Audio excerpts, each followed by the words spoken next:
Hello everyone, कैसे हो आप। ये हमारा लेक्चर 6 है साइकोलॉजी का। Psychology as a discipline. Psychology एक डिसिप्लिन है, ये तो प्रीवियस वीडियोज में हम बता चुके थे आपको। एस्टेब्लिश्ड हो जाता है कब डिसिप्लिन? 1879 एस्टेब्लिश, इसको यंग साइंस भी हम बोलते हैं। Understanding mind and behaviour is the science of the mind. Psychology किसका साइंस है, किसका विज्ञान है? माइंड का। Okay, what is mind? Mind क्या है? बस माइंड सोचना ही तो नहीं है ना। हम बोलते हैं कि माइंड मतलब कुछ सोचना, उसको माइंड कहते हैं। चलो ठीक है, सोचना को हम माइंड कहते हैं। माइंड हमारा वर्क करता है सोचने में, लेकिन बेस्ड ऑन मेमोरी करता है ना वर्क, तभी तो हम सोच पाते हैं कोई चीज़। आप सोच क्या पाते हो? वही चीज़ जो आपके साथ हो रखा है, या कुछ आप पुराना मेमोरी सोचते हो, तो वो होता है किसके थ्रू? ब्रेन के थ्रू ही, तभी तो हो पाता है ना। दोनों माइंड और ब्रेन हमारा ओवरलैपिंग प्रोसेस होता है, इंटरडिपेंडेंट है, दोनों साथ ही काम करता है। It is true that mind can not exist without brain. ये सच है कि विदाउट ब्रेन माइंड एग्जिस्ट नहीं कर सकता है। But mind is a separate entity. Mind का क्या है? एक सेपरेट एंटिटी है। माइंड एक सेपरेट एंटिटी है, मतलब माइंड को आप ब्रेन नहीं कह सकते और ब्रेन को आप माइंड नहीं कह सकते, दोनों अलग अलग चीज़ है। पहले हमको बहुत कन्फ्यूजन था कि शायद माइंड और ब्रेन एक ही तो होता है ना, लेकिन नहीं, इन साइकोलॉजी में दोनों अलग अलग होते हैं, माइंड और ब्रेन। ब्रेन का एक लोकेशन होता है प्रॉपर, अब कैसे फंक्शन करता है वो समझ सकते हो, लेकिन जो माइंड है, माइंड बहुत डाइवर्स है, कॉम्प्लेक्स है। ओके, तो माइंड बस ये नहीं कह देने से डिस्क्राइब हो जाएगा कि हाँ जो सोचते हैं, सेवरल थॉट्स आता है उसको हम माइंड कहते हैं। नहीं, ऐसा नहीं कह सकते, और कुछ बहुत है माइंड। ठीक है, ये तो हम बस एक तरह से जान सकते हैं माइंड को कि हाँ ये हो तो माइंड का वर्क हो रहा है, ऐसा। और बिहेवियर में रिलेशन होता है। माइंड और बिहेवियर, जैसा आपका मन होगा वैसा आपका प्रतिक्रिया होगा, आपका बिहेवियर होगा। हमारा जैसा मन होता है वैसा ही तो हमारा प्रतिक्रिया होता है ना इन फिजिकल वर्ल्ड में। जैसे आप अंदर से हो, जैसे आपका माइंड है, जैसा आप खुद के बारे में सोचते हो, जैसा आप लोगों के बारे में सोचते हो, वैसे ही आप कहीं ना कहीं एक्शन लोगे।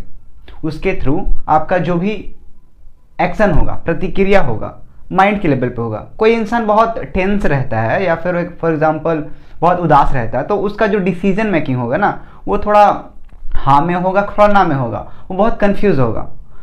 किसी का देखोगे बहुत पॉजिटिव माइंडसेट है, ओके, तो उनका क्या होता है, वो डायरेक्टली इंस्टेंट अपना डिसीजन लेते हैं कि हाँ हमको ये करना है, हमको ये नहीं करना है, डायरेक्ट। लेकिन कुछ लोग कॉन्फ्लिक्ट में रहते हैं, तो वो होता है हमारे माइंड के कारण। हमारा जैसा मन होगा हम वैसा एक्ट करेंगे, हमारा वैसा बिहेवियर में भी, हमारे बॉडी से भी, बॉडी लैंग्वेज से भी वैसा पता चलेगा। Healthy mind makes healthy body. हमारा हेल्दी माइंड बनाता है हमारे हेल्दी बॉडी को। आप कैसे अपने माइंड में हो, ओके, उसके जैसा, उसके थ्रू आप अपने बॉडी को सेव कर सकोगे। आप मन से ही आप फिट हो, ओके, तो देन आप फिर अपने बॉडी को भी सोचोगे कि हाँ मेरा बॉडी फिट रहे। फॉर एग्जाम्पल आप फिर जाओगे रनिंग करने, योगा करोगे, एक्सरसाइज करोगे, ये सब पे ध्यान दोगे। साइकोलॉजी में एक लाइन है, out of site. Out of site का मतलब क्या होता है? आउट ऑफ साइट मतलब आंखों की दृष्टि से दूर रहना। ओके, कोई आपका गहरा मित्र है, वो आपसे बहुत दूर रहने लगा है। अब पहले तो सब साथ साथ ही स्कूल जाते थे, आते थे, लेकिन कुछ वजह से उसके पेरेंट्स का ट्रांसफर कहीं और हो गया और वो अब दूसरे शहर में रहने लग गया। तो आउट ऑफ साइट, अब आप उससे मिलते नहीं, बातें नहीं करते, आपका जो नज़र है, आपका जो दृष्टि है, उससे दूर हो गया, तो out of site. Out of mind, out of mind क्या है? अब जब कोई दृष्टि से दूर रहेगा, आँख से दूर रहेगा, मतलब आपके नज़दीक नहीं होगा, तो आउट ऑफ माइंड भी होगा, आप उससे ज़्यादा सोचोगे भी नहीं। तो एक पॉसिबिलिटी तो ये बनता है इस लाइन का कि जो आपका जो गहरा मित्र है, हो सकता है अब वैसा मित्रता ना रह जाए। आपने ऐसा गौर किया होगा, जो आपका बहुत प्रिय मित्र होगा इन जैसे क्लासेस में, चाइल्डहुड के डेज में, तो कहीं ना कहीं बाहर आके, कॉलेज में आके वही दोस्त से आप दोबारा मिलो, तो वो बात नहीं रह जाता, वो आप वैसे बात नहीं कर सकते, क्योंकि वो इंसान भी बदल गया और जो आपका दोस्त था वो भी बदल गया। आप जो हैं वो भी बदल गए और आपका दोस्त भी बदल गया, क्योंकि ये जो माइंड होता है ना हमारा, out of sight out of mind, तो हमारे माइंड से भी आउट ऑफ हो जाता है, मतलब कनेक्शन नहीं बनता फिर। लेकिन दूसरा पॉसिबिलिटी ये है कि हो सकता है आप उस दोस्त के प्रति उतना ही मित्रता का भावना रखे जितना वो रखे, तब कहीं ना कहीं जो कॉम्बिनेशन है, आप दूर रह के भी ना साथ रह सकते हो कहीं ना कहीं, ये फिर एक लेवल ऊपर चला जाता है। Out of sight out of mind.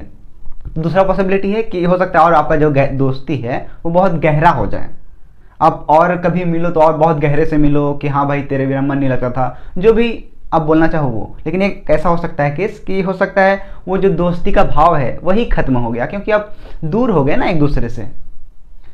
फिर कॉमन सेंस। कॉमन सेंस जैसे कॉमन सेंस क्या कहता है, कॉमन सेंस अलग है और साइंटिफिक स्टडी अलग है, लेकिन कॉमन सेंस को यहाँ वैल्यू नहीं दिया जाता है। इन साइकोलॉजी में वैल्यू दिया जाता है साइंटिफिक स्टडी को। कॉमन सेंस क्या है समझते हैं ना। कॉमन सेंस है आपका, आप कोई भी धारणा बना ली। फॉर एग्जाम्पल, कोई बच्चा बहुत शांत है, बचपन से लड़ाई नहीं किया कभी, बहुत सीधा साधा रहा है, घर गया, घर से स्कूल आया, फिर आपका अचानक वो मतलब पढ़ने लग गया, उसका नौकरी लग गया, और अचानक एक दिन सुसाइड कर लेता है। वैसा किसी कोई सोचा नहीं था, ये कॉमन सेंस ऐसा कहता था कि हाँ ये बच्चा कभी सुसाइड नहीं करेगा, लेकिन अचानक नौकरी लगने के बाद जस्ट, ऐसा बहुत केस है, आप देख सकते हो, सुनने को बहुत मिलता है ऐसा। बहुत बच्चा सीधा है, बहुत अपना रिस्पॉन्सिबिलिटी भी समझ रहा है, ठीक है, लेकिन कहीं अंदर कॉन्फ्लिक्ट के कारण वो अचानक नौकरी कर रहा है, एक दिन अचानक रात में घर आया और सुसाइड कर लिया। ऐसा कॉमन सेंस तो कहता है कि ये बच्चा कभी सुसाइड नहीं कर सकता है, कॉमन सेंस कहता है, जैसा लोग बता रहे हैं, ठीक है। ये जो कॉमन सेंस है ये लोगों का एक तरह से मत है, ओके। और जो साइंटिफिक स्टडी है ये पूरा डाटा को एनालाइज करता है, डाटा को पहले लेता है कि क्या इसको दिक्कत हो रहा है नहीं हो रहा है, मतलब एक तरह से डाटा लेता है, फिर एनालाइज करता है, हाइपोथेसिस लगाता है, फिर कहीं ना कहीं कंक्लूजन में आता है लास्ट में। तो साइकोलॉजी में साइंटिफिक स्टडी को ज़्यादा माना गया है, ना कि कॉमन सेंस को।